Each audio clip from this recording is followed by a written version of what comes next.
दिदीले बढाइदिनु भएको क्या हाम्रो बेला विशेष विशेष नेपालको माया मनमा राख भन्दा अघि होला कि ल अब चाहिँ हामी के गर्न जाँदैछौँ लगेज खोल्न जाँदैछौँ ल बुढीले आज चाहिँ नेपालबाट जापान आइसकेकी छिन् होइन के कसैले ल्याएकी छिन् हेरौँ अब यसमा के छ होला ल गेस गर्नु यसमा धेरै चिज छ होला फाइनल हेरौँ ल वाओ के हो नि पोका पन्तरा घिउ ल्याउ त घिउ वाओ मलाई मनपर्ने म कालो हत्तुतुरी तेल जस्तै होइन म हो कि यता यस्तो छ यता यस्तो बोतलमा राखेको भएर हो कि यो छुर्पी ए यो पुष्टकारी यति मात्र छ चाहिँ यो हल्दी पनि वा हल्दी त बहुत महँगो छ नि तपाईँको सासू आमाले पठाइदिएको अर्ग्यानिक अनि यो दाल पनि पठाइदिनु भएको जैला भनेर सासूआमाको माया है अनि यो दुईटा मसला अनि खै घरको कसैले के हो त अनि घरको माइतहरू सबै मिक्स हो क्या अनि यो पनि घिउ घरबाट पक्कै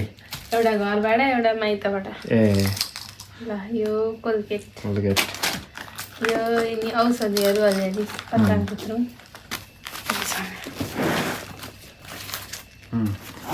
यो साइडमा कपडा मात्र रहेछ होइन अनि यो साइडमा के छ भने अनि कपडा त धेरै ल्याएको तिमीले त अनि चाहियो नि कपडा पनि के हो त्यो वाओ मेरो लागि हो नट ब्याड राम्रै छ भनौँ बुढीले ल्याएपछि माया गरेर यो पन्जाबी तड्का नमकिन अनि यो सुकमेल यो टिमुर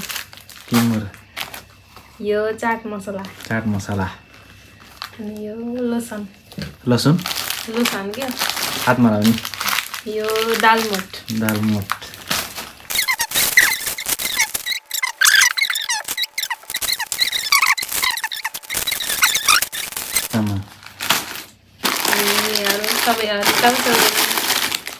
ल